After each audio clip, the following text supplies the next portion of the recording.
Good morning, students. Dear student, today I am going to discuss with you various measures adopted by central bank to control the credit in the system.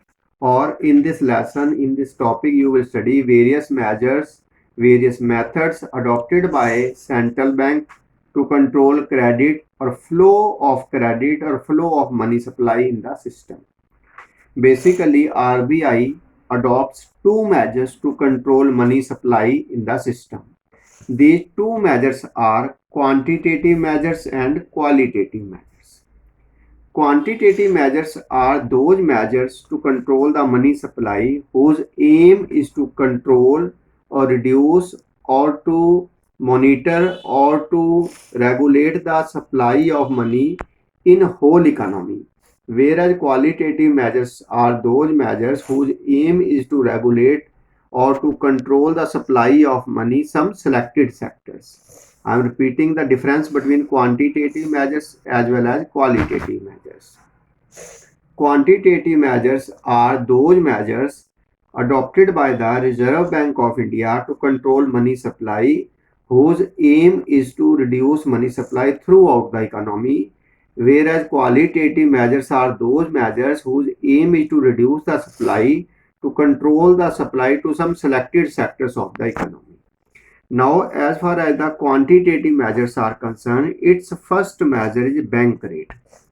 Now, bank rate. What is bank rate? Bank rate is that rate at which central bank gives loan to the commercial banks. The rate at which RBI provides loan to the commercial banks is called bank rate.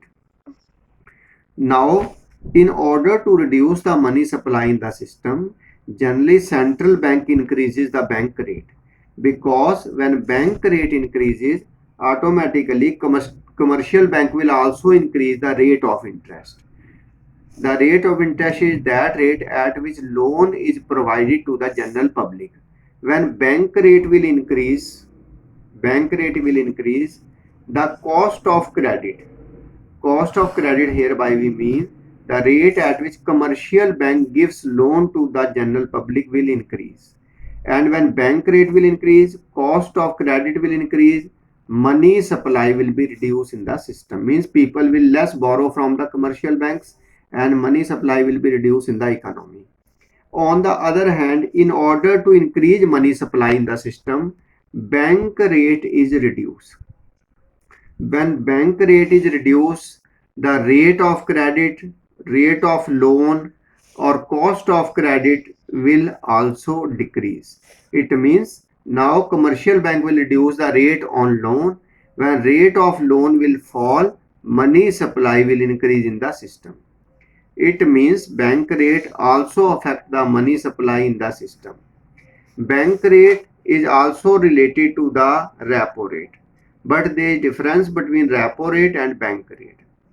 Bank rate is that rate at which RBI gives loan to the commercial bank for a long period of time and not getting any appropriate security. Whereas repo rate is that rate at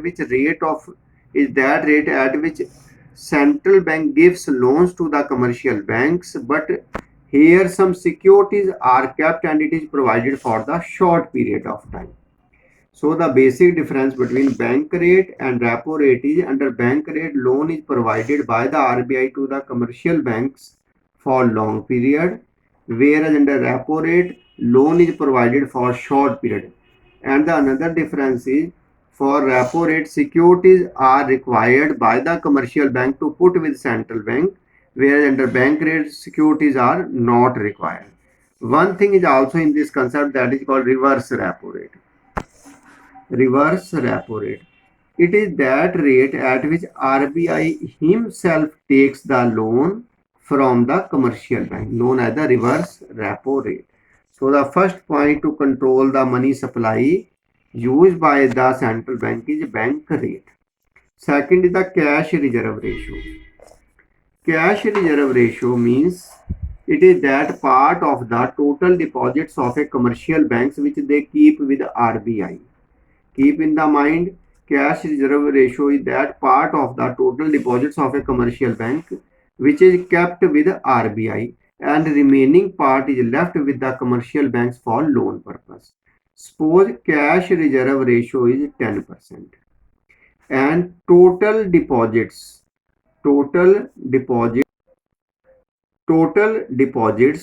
with a commercial bank are of rupees 100. It means now 10 rupees out of this 100 rupees are kept with RBI. RBI will kept rupees 10 and amount of loan, availability of loan, the money which is left with commercial bank are of rupees 90. Now to reduce the money supply, cash reserve ratio is increased.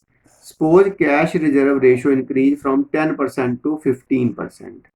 And now out of this rupees 100, commercial banks will kept rupees 15 with RBI and loan amount will goes with the commercial banks to general public are of rupees 85. It means when cash reserve ratio is increased, capacity of the commercial banks to provide the loan will fall. On the other way, when central bank wants to increase money supply in the system, cash reserve ratio is reduced.